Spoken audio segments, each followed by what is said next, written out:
کے مسلمان بنے, روح کے مسلمان بنے, زبان کے مسلمان بنے. ایک ہندو نے نا کتاب لکھی ہے حضور علیہ الصلوۃ والسلام کے سیرت مبارکہ پر. ہندو نے, وہ ہندو کہتا ہے کہ میں نے نا عجیب منظر دیکھا ہے عرب کے لوگوں کا. ہندوؤں نے نا بڑا خوبصورت میرے محبوب کے بارے میں لکھا ہے. ایک ہندو نے جب حضور کی سیرت پر کتاب لکھی تو کچھ لوگوں نے کچھ اشعار لکھے, تو لوگوں نے کہا تو ہندو ہو کے حضور پہ لکھتا ہے, ہندو ہو کے. اس نے بڑا عجیب جملہ کہا, کہنے لگا ہو جائے عشق کسی سے کوئی چارہ تو نہیں, اور صرف مسلم کا محمد پہ اجارہ تو نہیں, صرف مسلم کا محمد پہ. اور پھر کہنے لگا نام و نسب سے اگرچہ ہندو ہوں پر کملی والے میں تیرا سادھو ہوں, کملی والے میں تیرا سادھو, میں تو ساتھ دیوانہ ہوں یا رسول اللہ آپ کا.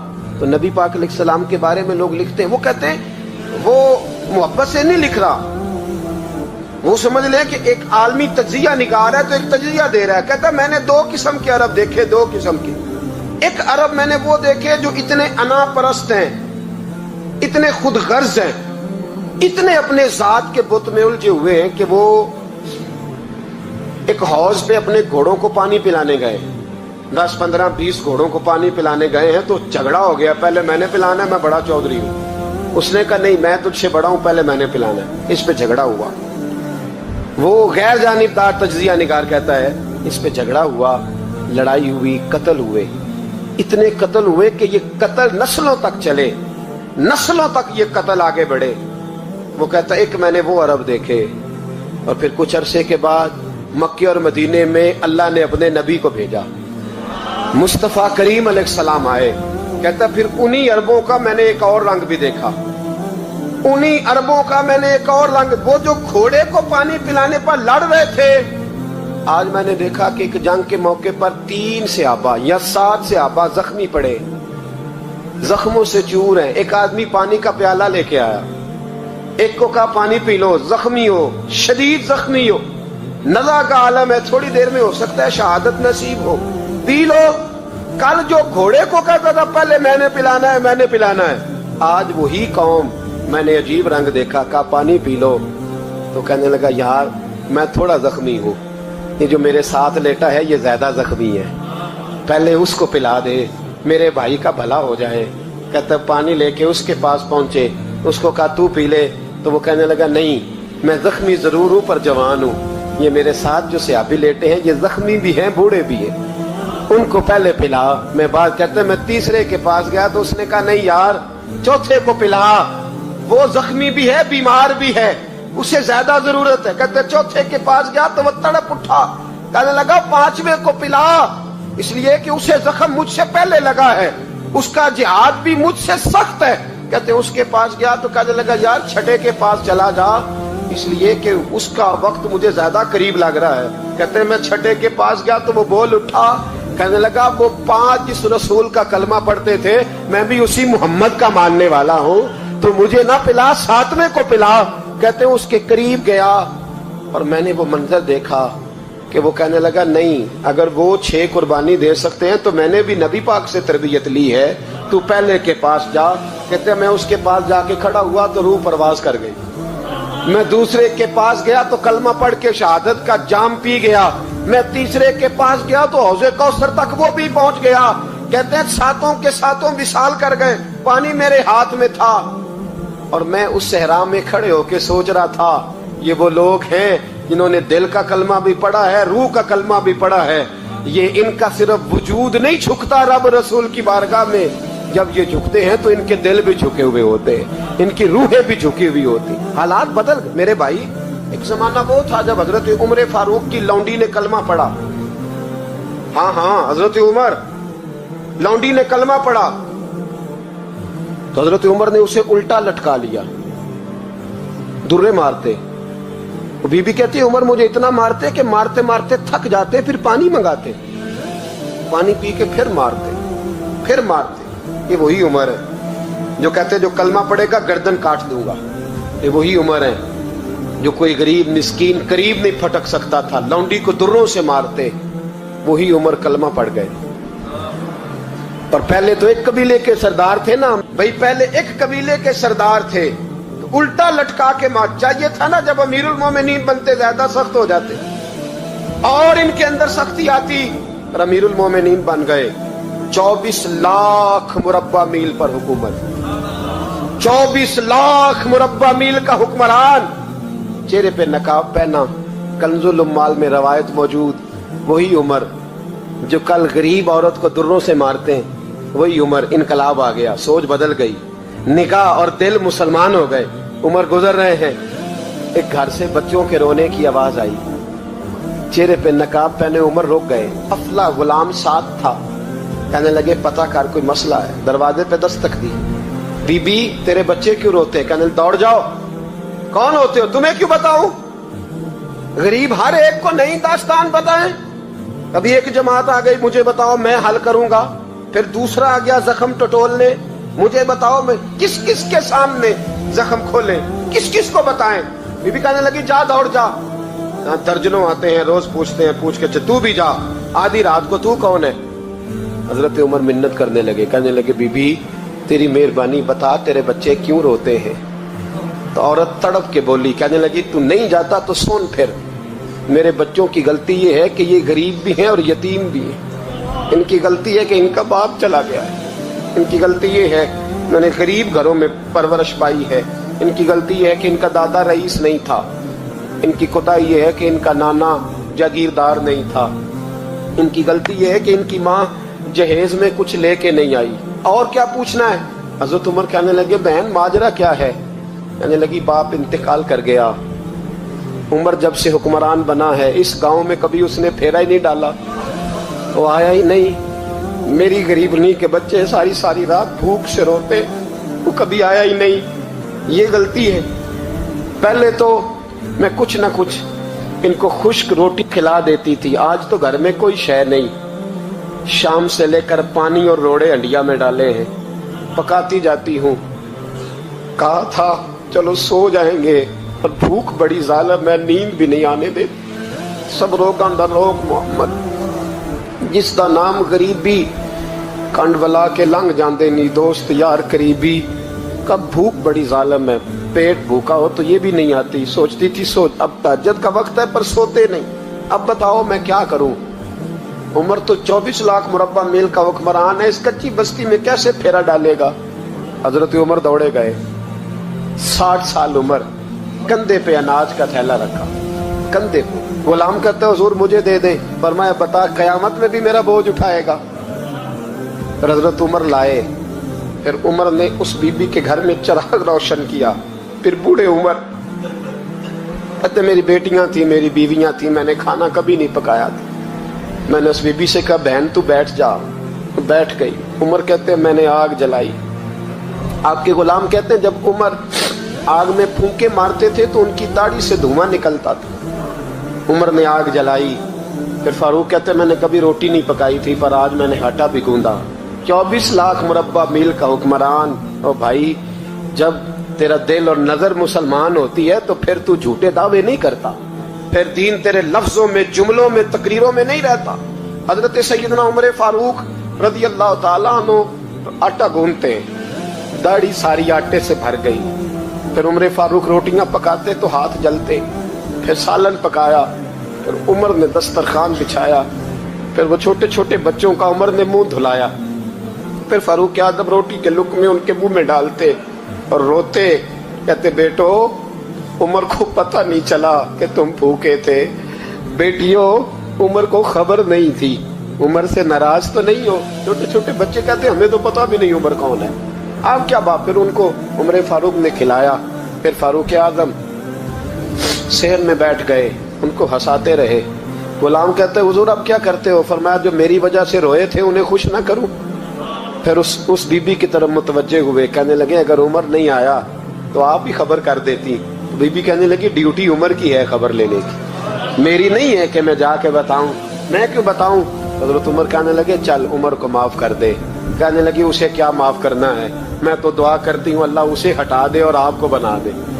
میری دعا ہے کہ وہ چلا جائے آپ آ جائیں. فرمایا اگر میں بن جاؤں تو عمر کو معاف کر دو گی؟ کہا ہاں کر دوں گی. حضرت عمر نے چہرے سے نقاب اتارا. فرمایا بی بی میں عمر ہی ہوں,